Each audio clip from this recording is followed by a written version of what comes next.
की सफलता से सीएम अजय शर्मा के सपने की जो कि साकार होने वाला है। जहां राजस्थान को एक बार फिर से पर्यटन का पायोनियर बनाने का सपना साकार होगा और यह अवश्य इसलिए होगा क्योंकि सरकार की कोशिशें उसी दिशा में चल रही है, जिसका एक उदाहरण आपको 8 और 9 मार्च को जयपुर के आईफा अवार्ड में नजर आएगा। लेकिन इसके अलावा अगर बात की जाए किस तरह से पायोनियर जो टूरिज्म है उसमें राजस्थान बनकर उभरेगा, तो आईटीबी बर्लिन में राजस्थान के पर्यटन को नई पहचान भी मिली है। उप मुख्यमंत्री दिया कुमारी का विजन कामयाब रहा है। आयोजन के अंतिम दिन दिया कुमारी को PATA का tourism minister of the year award भी मिला। अतिरिक्त निदेशक आनंद त्रिपाठी तथा उप निदेशक उपेंद्र सिंह शेखावत ने उनके बिहाफ पर यह अवार्ड वहां से ग्रहण किया।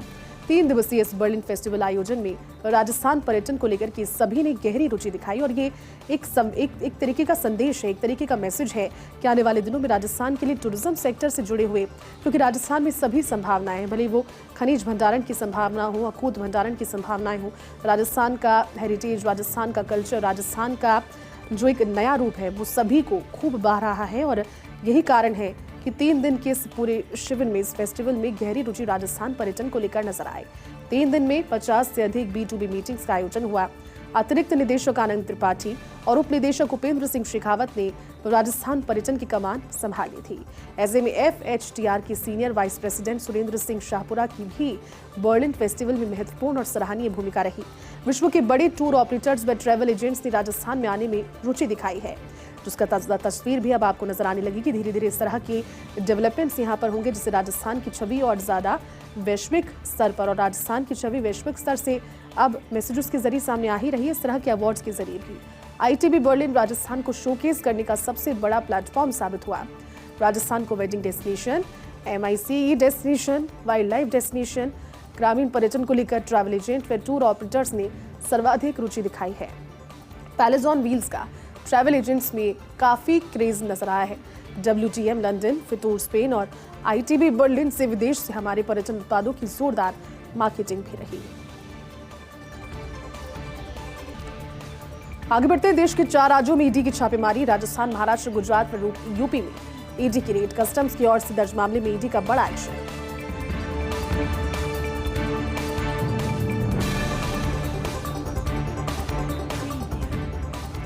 देश के 4 राज्यों में ईडी की छापेमारी। अवैध रूप से विदेशों में करोड़ों के फंड ट्रांसफर का प्रकरण बताया जा रहा है। बेनामी कंपनियों को फंड ट्रांसफर के लिए आधार बनाने से जुड़ा ये पूरा प्रकरण है।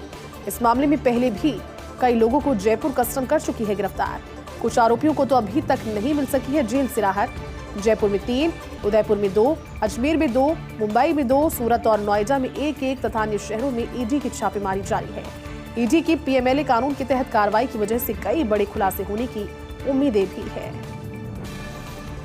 देश के 4 राज्यों में ईडी की छापेमारी।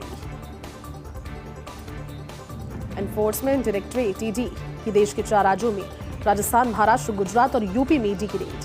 कस्टम्स की ओर से दर्ज मामले में ईडी का बड़ा एक्शन। प्रदेश में आयकर विभाग की छापेमारी। जयपुर, दौसा और बहरोड में 22 ठिकानों पर छापेमारी। आशादीप बिल्डर, पर्शियन कारपेट और प्रेम कार्गो के ठिकानों पर रेड। जयपुर में 19, दौसा में 2, बहरोड में 1 ठिकाने पर कार्रवाई जारी। गोपालपुरा बाईपास, ब्रह्मपुरी, बजाज नगर, ज्वेलन मार्ग पर कार्रवाई। इसके अलावा आयकर विभाग की अन्वेषण शाखा की जब छापेमारी रही तो करोड़ों रुपए के आयकर चोरी के खुलासे होने की उम्मीदें भी सामने आई हैं।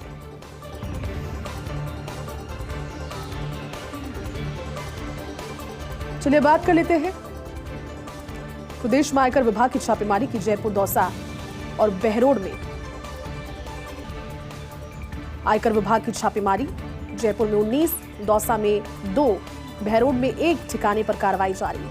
जयपुर की अगर बात करें तो गोपालपुरा बाईपास, ब्रह्मपुरी, बजाज नगर, जेलन मार्ग पर कार्रवाई। आयकर विभाग की अन्वेषण शाखा की यह छापेमारी। इस छापेमारी में करोड़ों रुपए के आयकर चोरी की खुलासे की उम्मीद सामने आई है।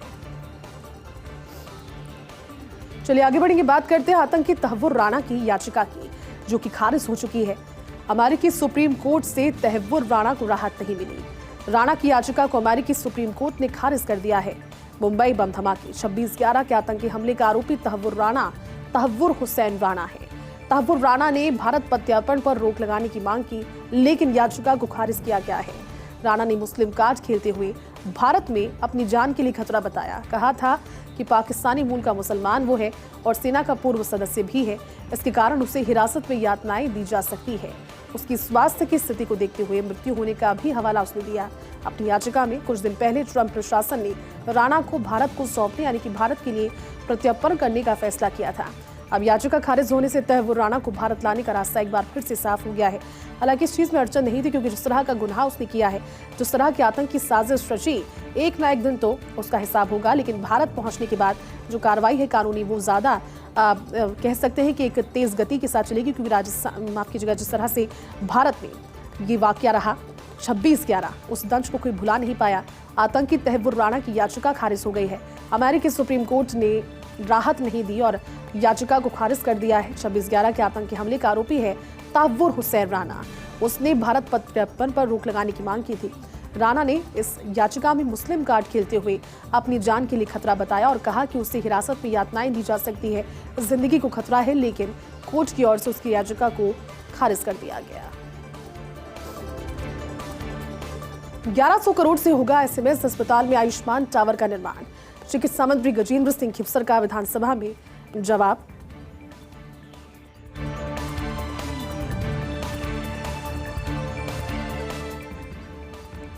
कहा, पूर्ववर्ती सरकार ने एसएमएस में आयुष्मान टावर की नींव रखी थी।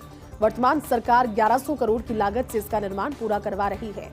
इसमें 1243 bed, 20 operation theatre, 100 OPD counter, 4 cath lab, helipad सहित अन्य अत्याधुनिक सुविधाएं उपलब्ध होंगी। अपने जवाब में चिकित्सा मंत्री ने यह भी कहा कि यहाँ चिकित्सा शहीद स्मारक भी बनाया जाएगा। एसएमएस परिसर में निर्माणाधीन कार्डियक टावर का सिविल वर्क भी पूरा हो गया है। जवाब में उन्होंने डिटेल इसकी भी दी। उन्होंने कहा कि जल्द ही इसका फिनिशिंग वर्क भी पूरा हो जाएगा और उसे सुचारू किया जाएगा।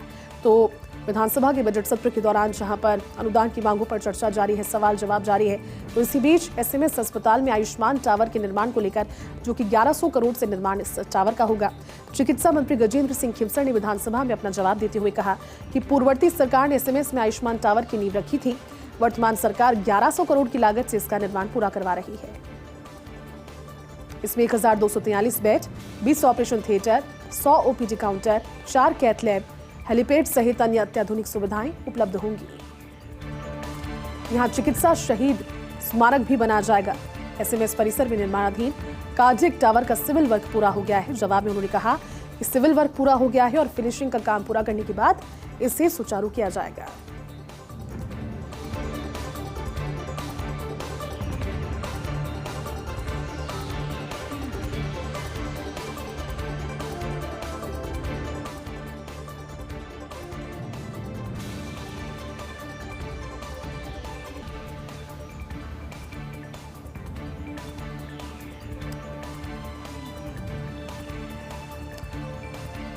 चलिए आगे बढ़ते हैं। प्रदेश के खनिज विभाग में गुड गवर्नेंस की झलक।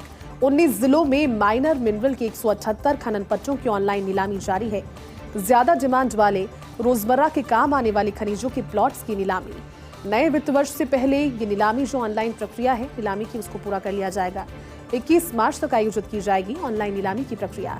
इसमें sandstone, masonry stone, granite quartz, feldspar, marble, M sand, overburden के प्लांट्स नए वित्त वर्ष से पहले ऑनलाइन नीलामी से राजस्व में वृद्धि भी होगी। एक बार पुनः आपको जानकारी दे दें, क्योंकि तारीखों के साथ में उसकी जानकारी सामने आ चुकी है। विभाग की, जो कि खनिज विभाग है प्रदेश का, ऐसे में गुड गवर्नेंस की झलक। 19 जिलों में माइनर मिनरल के 178 खनन पट्टों की ऑनलाइन नीलामी की प्रक्रिया जारी है।